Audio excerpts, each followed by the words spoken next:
Welcome to channel Knowledge of Farming.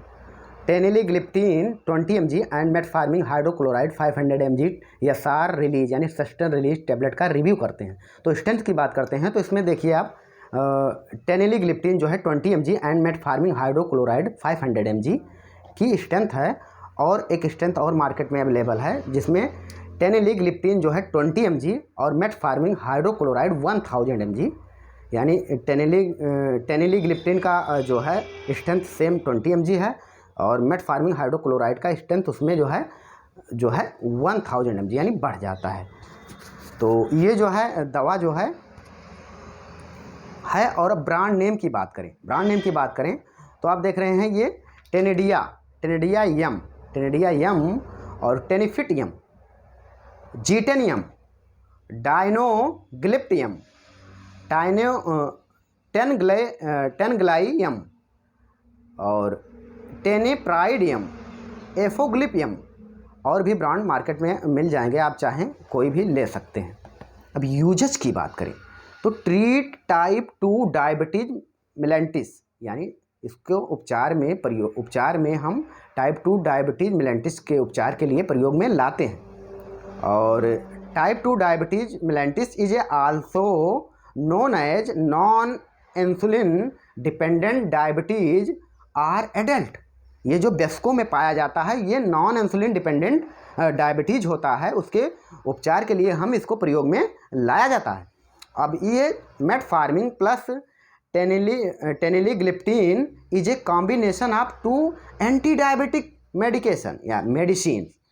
ये जो है दो दवाओं का मिश्रण है, दो दवाओं का कॉम्बिनेशन है, एक तो मेटफॉर्मिन हाइड्रोक्लोराइड, दूसरा टेनेलिग्लिप्टिन। अब ये जो दो दवाओं का मिश्रण है, अब बात करते हैं इसमें जो है मेटफॉर्मिन हाइड्रोक्लोराइड की।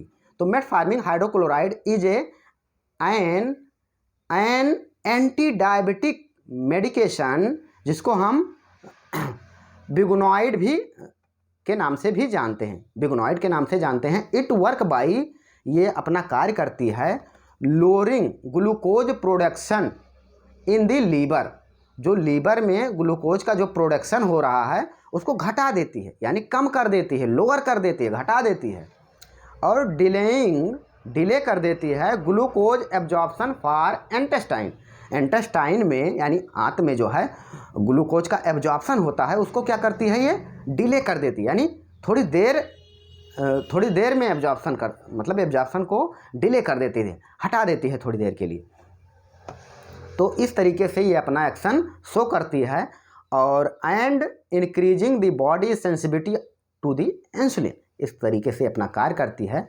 और टेनेलिग्लिप्टिन किस तरीके से काम करती है, इज ए डाईपेप्टाइल पेप्टिडेज 4 इनहिबिटर, यानी डाईपेप्टाइल पेप्टिडेज 4 इनहिबिटर है विच वर्क करती है, कार्य करती है इंक्रीज मतलब इंक्रीज करना, यानी बढ़ा देती है the release of insulin from pancreas, क्योंकि पेनक्रियाज के बीटा सेल से इंसुलिन का सिक्रेशन होता है जिससे क्या करती है, ये बढ़ा देती है, यानी बीटा सेल से इसका सिक्रेशन ये बढ़ा देती है। और कैसे बढ़ाती है, ये पेप्टाइज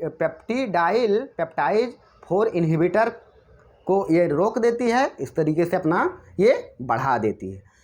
और ये डिक्रीजिंग द हार्मोन, और ये हार्मोन को डिक्रीज कर देती है, यानी घटा देती है, हार्मोन को घटा देती है। डाइट राइज, जो बढ़ा हुआ है ब्लड शुगर लेवल, यानी ब्लड में शुगर का लेवल जो बढ़ा हुआ है उसको ये क्या करती है, उस हार्मोन्स को घटा देती है। दिस रिड्यूस बोथ, और ये reduce fasting of post meal of sugar level, इस तरीके से जो है फास्टिंग या पोस्ट मील में शुगर का जो लेवल है वो जो है सामान्य हो जाता है।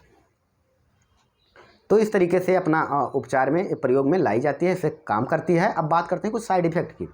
तो डायरिया और नौजिया, वोमिटिंग, मतलब दस्त, मितली और उल्टी हो सकती है। हाइपोग्लाइसीमिया, ये कौन सा कंडीशन होता है? ये मेडिकल इमरजेंसी का भी कंडीशन हो सकता है, क्योंकि low blood glucose level in the blood, यानी ब्लड में ग्लूकोज का लेवल घट सकता है, क्योंकि ग्लूकोज को घटाने की दवा है, इसलिए ध्यान देना होता है। ये इसके साइड इफ़ेक्ट हैं। डिक्रीज एपेटाइट, यानी भूख की कमी हो सकती है, भूख की कमी हो सकती है। और एब्डोमिनल डिस्कम्फर्ट, एब्डोमिनल यानी पेट डिस्कम्फर्ट हो सकता है, जैसे कि ब्लोटिंग हो सकती है, और फ्लोटेंस हो सकता है, कॉन्स्टिपेशन कब्ज हो सकता है, गैस हो सकता है। तो ये अगर ऐसा कोई कंडीशन होता है तो आप डॉक्टर से तुरंत कंसल्ट करें। अब बात करें कुछ प्रिकॉशन की, तो ये हृदय रोगियों में दवा का प्रयोग सावधानी पूर्वक करना चाहिए, क्योंकि इससे जो है हृदय की गति रुकने का खतरा बढ़ जाता है, इसलिए इसको बहुत सावधानी से प्रयोग करना चाहिए। और लैक्टिक एसिडोसिस, यानी रक्त में लैक्टिक एसिड का निर्माण हो सकता है, जो कि पेट दर्द, ऐंठन और वोमिटिंग यानी उल्टी काज कर सकते हैं। तो ये जो है, और प्रेगनेंसी यानी जो गर्भवती हैं या फिर ब्रेस्ट फीडिंग करा रही वो महिलाएं बिना डॉक्टर के सलाह से इसको ना लें। और पहली बात तो ये विदाउट मेडिकल प्रिस्क्रिप्शन इस दवा को नहीं लेना चाहिए, ये डॉक्टर के पर्चे पे मिलने वाली दवा है। और डोजेज की बात करें तो 1 टैबलेट ओडी इसका डोज है एडल्ट के लिए, आप चाहें तो स्क्रीनशॉट ले सकते हैं। फिर मिलते हैं नेक्स्ट वीडियो में।